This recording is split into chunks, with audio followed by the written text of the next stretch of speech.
सभी को मेरा नमस्कार। स्वागत है आप सबका आज की इस क्लास में। तो हमारी जो महत्वपूर्ण प्रश्नों की जो सीरीज चल रही है, तो उसी कड़ी में आज हम फिर 10 महत्वपूर्ण प्रश्न जो है वो करने वाले हैं। और एक मैं आपसे रिक्वेस्ट करना चाहता हूं कि ये जो प्रश्न आपको करवाए जा रहे हैं, इन प्रश्नों को आप ये जो क्लास है प्रश्नों वाली, इन्हें पूरी देखिए। इसका आपको बहुत ही ज़्यादा बेनिफिट मिलने वाला है, क्योंकि आपको प्रश्नों को हल कैसे करना है इस बात को आपको ये बात आपको समझ में आएगी। और साथ साथ में जो आपके माइक्रो है, ठीक है, माइक्रो का जब एक हिसाब से देखेंगे तो आपका रिवीजन हो रहा है।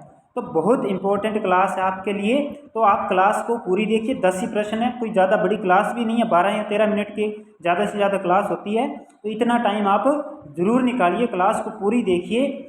और मैं ये गारंटी के साथ कह सकता हूँ कि आप क्लासेस को देखोगे और फिर आप खुद से कभी प्रैक्टिस करोगे, और जब एग्ज़ाम दोगे तो आप में आज का जो आपकी तैयारी है और बाद में आपकी जो तैयारी होगी उसमें बहुत दिन रात का अंतर होगा। तो आप क्लास को पूरा ज़रूर देखिए। और एक और बात, जिसने टेलीग्राम चैनल ज्वाइन नहीं किया है, टेलीग्राम चैनल को ज्वाइन कर लीजिए।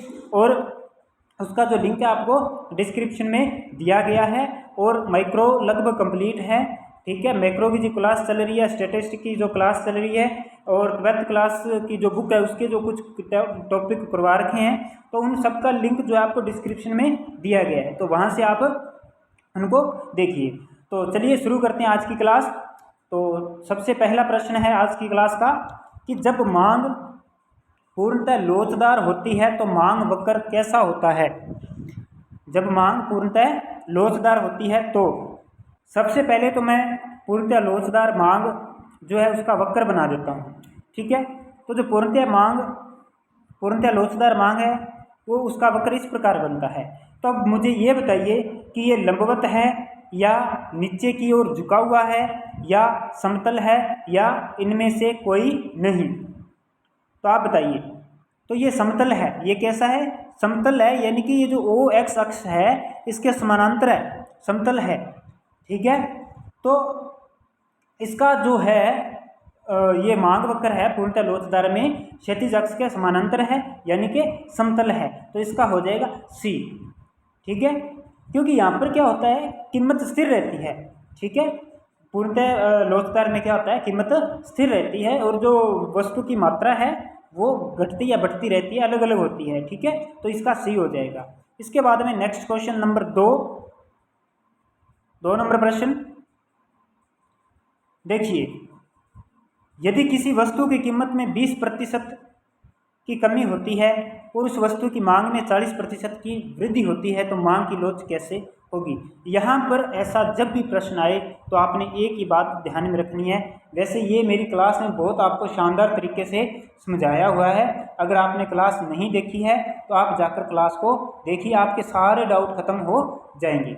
तो जब देखिए मांग में ज़्यादा वृद्धि होती है और कीमत में कम वृद्धि होती है, तो आपको एक बात आपके ध्यान में आनी चाहिए कि जब मांग का अनुपातिक परिवर्तन कीमत के अनुपातिक परिवर्तन से जो ज़्यादा होता है, तो उस कंडीशन में जो है जो लोच है वो इकाई से अधिक होती है, अत्यधिक लोचदार होती है। तो इसका जो डी नंबर है करेक्ट आंसर होगा, ठीक है। इसके बाद में नेक्स्ट प्रश्न है कि पूर्ति की अवधारणा में आधार माना जाता है।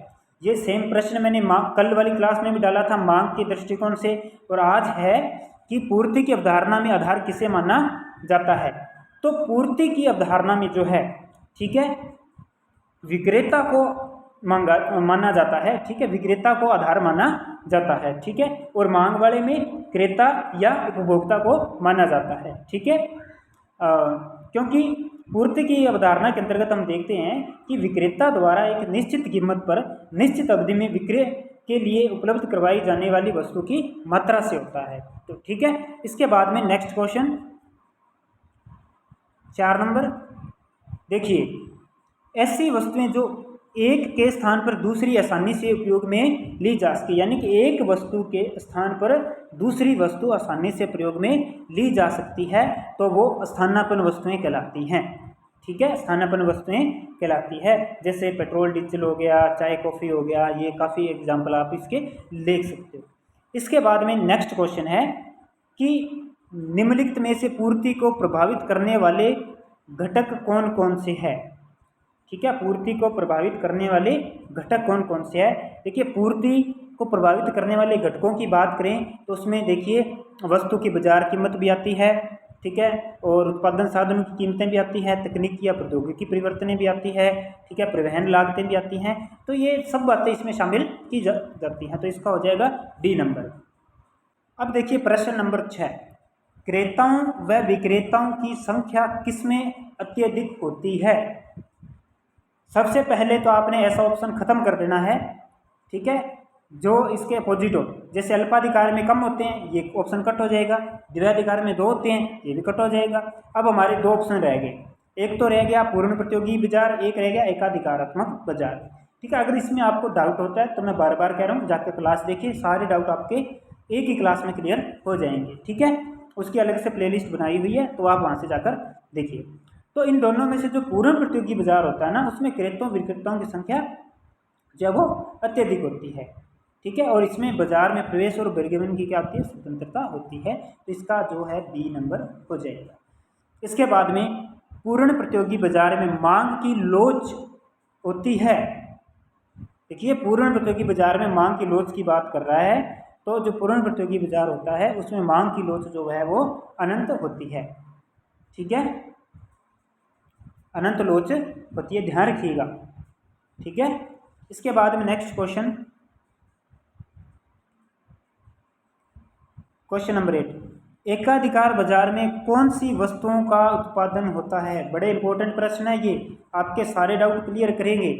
और एक क्लास में आपके लिए ऐसी लेके आऊँगा कि आपको मैं बताऊंगा कि किस हिसाब से आपने तैयारी करनी है। आपके डाउट देखना कैसे क्लियर होते हैं, सारे डाउट क्लियर हो जाएंगे। ठीक है, देखिए एकाधिकार बाजार में कौन सी वस्तुओं का उत्पादन होता है। तो देखिए, पहली बात, एकाधिकार में वस्तु का जो विक्रेता होता है वो एक ही होता है। ठीक है, तो एक ही होता है तो वो एक जैसी वस्तुओं का उत्पादन करेगा।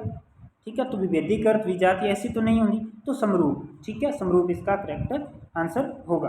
ठीक है, कि एकाधिकार बाजार में जो है समरूप वस्तुओं का उत्पादन होता है, और एकाधिकार में उनकी कोई निकट स्थानापन्न वस्तुएं नहीं होती हैं। ठीक है, प्रश्न नंबर 9, प्रश्न नंबर 9 देखिए, पूर्ण प्रतियोगी बाजार के संबंध में निम्न में से कौन सा कथन सही है। देखिए, सीमांत आगम औसत आगम अलग अलग होती है, तो सबसे पहले इसका अपने क्या करना है, इसका अपने जो है वो रेखा चित्र वो बनाते हैं। तो पूर्ण प्रतियोगी बाजार में जो वो रेखा चित्र ऐसा होता है, P बराबर AR बराबर MR। अब इसमें से जो बात, 4 ऑप्शन में से जो बात सही निकल रही है वो देख लो।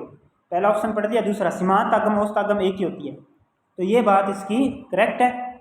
जो AR बराबर MR बोल सकते हैं, ठीक है, दोनों बराबर होती है तो एक ही होती है ये।